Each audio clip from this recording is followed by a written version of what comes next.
అన్న ప్రదీప్ అన్న, నేను కూడా నీలాగే యూట్యూబ్ లో షార్ట్ ఫిల్మ్స్ తీసే స్టేజ్ నుంచి పెద్ద సినిమాలు తీసే స్టేజ్ కి రావాలనుకుంటున్నాను. అలాగే రాజమౌళి గారు, నేను కూడా మీలాగే బాహుబలి లాంటి ఒక పెద్ద సినిమా తీయాలనుకుంటున్నానండి. కాబట్టి మీ ఇద్దరి ఆశీర్వాదం నాకు కావాలండి.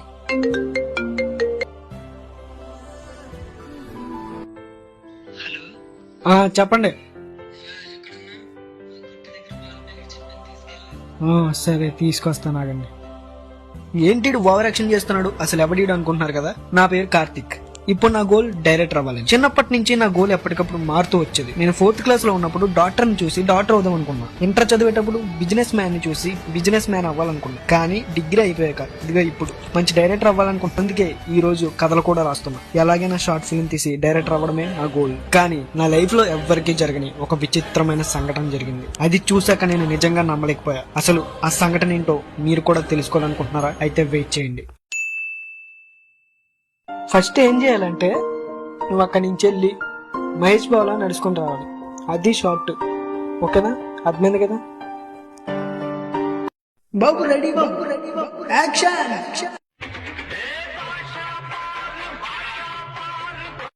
ఏంటయ్యా నడవడం? ఇలా నడిస్తే నేను ఎవడ చూస్తాడయ్యా?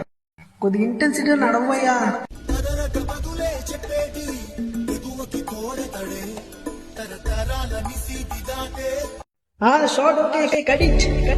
డైరెక్టర్ గారు ఇప్పుడు ఎలా తీయాలి స్టోరీ?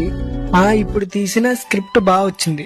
రేపొద్దున కొత్త స్క్రిప్ట్ రాద్దాం మన ఇద్దరం కలిసి. సో నువ్వు ఒక మంచి రూమ్ చూడు. ఆ రూమ్ లోకి వెళ్ళి రాస్తే మనకి మంచి థాట్స్ వస్తాయి, ఓకేనా? రేపు మంచి రూమ్ చూసాం, మన ఇద్దరం వెళ్దాం. ఆ రూమ్ చూసా, రేపొద్దున వాట్సాప్ లో లొకేషన్ పెడుతున్నా, వచ్చాయి.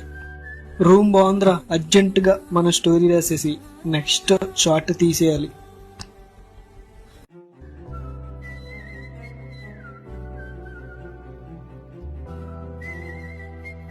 స్క్రిప్ట్ అయిపోయింది, పద వెళ్దాం.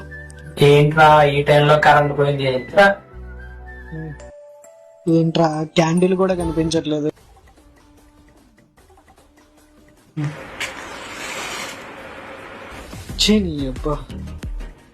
నీ అబ్బాయి ఏ రూమ్ కి తీసుకొచ్చారో బాబు. ఇక్కడ కరెంట్ వస్తుంది పోతుంది, కొవ్వొత్తి వెలిగితే కొవ్వొత్తి కూడా ఆరిపోతుంది.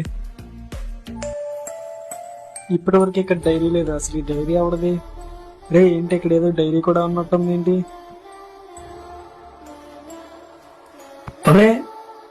అచ్చం నీకులాగా ఉందేంట్రా డైరీ? నువ్వెప్పుడు రాసావురా? ఈ రోజుతో యాక్టర్ అవ్వాలని నా కోరిక నెరవేరబోతుందా? అసలు ఈ డైరీ నాదే కాదు. నాకు అసలు స్టోరీ రాయడమే సరిగ్గా రాదు. అసలు ఈ డైరీ ఎవరిదంటారా? రే, ఇందులో ఏదో రాసుంది. నా పేరు దిలీప్. చిన్నప్పటి నుంచి నాకు యాక్టర్ అవ్వాలని కోరిక. ఏంట్రా అసలు అర్థం కావట్లా. బ్రో ఎవరు? అసలంతా జరిగింది నీ వల్లే కదరా. నిన్ను చూసిన ఆశ్చర్యంలో నాకు యాక్సిడెంట్ అయింది. అసలు ఆ రోజు నేను నిన్ను చూడకపోయి ఉంటే ఇప్పుడు ఒక యాక్టర్ అవుతాను. ఇన్ని ఆడిషన్స్ ఇచ్చిన ఒక్క దాంట్లో కూడా సెలెక్ట్ అవ్వలేదు. అసలు నేను యాక్టర్ అవుతానో లేదా అని డౌట్ నాకే ఉంది. అవును సార్, నా పేరు దిలీప్.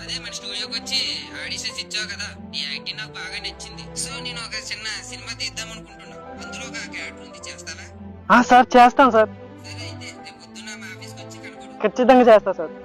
Thank you sir. ఇప్పటి వరకు ఎన్ని ఆడిషన్స్ ఇచ్చినా ఎవరు సెలెక్ట్ చేయలేదు.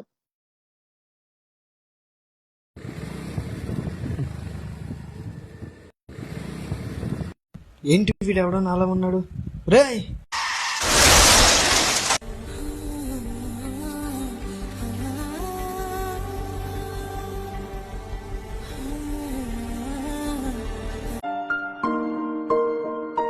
నాకెప్పటికీ అర్థం కాలేదు. నువ్వు నాలా ఉండడం ఏంటి? నన్ను చూసిన ఆశ్చర్యంలో నీకు యాక్సిడెంట్ అయి నువ్వు చనిపోవడం ఏంటి? ఎనీవే, ఈ జర్నీలో నేను ఒకటి అబ్జర్వ్ చేస్తాను. మన ఇద్దరి ముఖాలు ఒక్కటే. మన ముఖాల్లాగే మన ఇద్దరి గమ్యం కూడా ఒక్కటే. నువ్వు యాక్టర్ అవుదామని వచ్చావు, నేను డైరెక్టర్ అవుదామని వచ్చా. మన ఇద్దరి గోల్స్ వేరైనా గమ్యం మాత్రం ఒక్కటే, సినిమా. నువ్వు యాక్టర్ అవ్వాలన్న కోరిక కూడా నేనే నెరవేరుస్తా. సరేరా, ఆ ప్రొడ్యూసర్కి ఒకసారి ఫోన్ చేసి అడిగామనుకో, తెలుస్తుంది మనకి. హలో సార్, నా పేరు కార్తిక్. మీరు కొన్ని రోజుల క్రితం దిలీప్ అనే పర్సన్ కి మూవీలో ఛాన్స్ ఇస్తానన్నారు కదా సార్. అతను చనిపోయాడు కదా, అందుకే మూవీ కూడా ఆపేసాం. నేను దిలీప్ సేమ్ ఇద్దరం ఒకేలా ఉంటాం. ప్లీజ్ సార్ మీరు ఒక్క ఛాన్స్ ఇవ్వండి సార్. ఎలాగైనా తను యాక్టర్ అవ్వాలన్న కోరిక నేను నెరవేర్చుదాం అనుకుంటున్నాను. మేడం ఇలా జరుగుతుందని ఎప్పుడైనా అనుకున్నాం? అసలు మనం సినిమా తీద్దామని వస్తే మనకే సినిమా చూపించి డైరెక్టర్ అవ్వాల్సిన నన్ను యాక్టర్ చేసాడు రా. ఈ క్రెడిట్ అంతా ఎవరిది అనుకుంటున్నావు? ఆ దిలీప్ గడిది.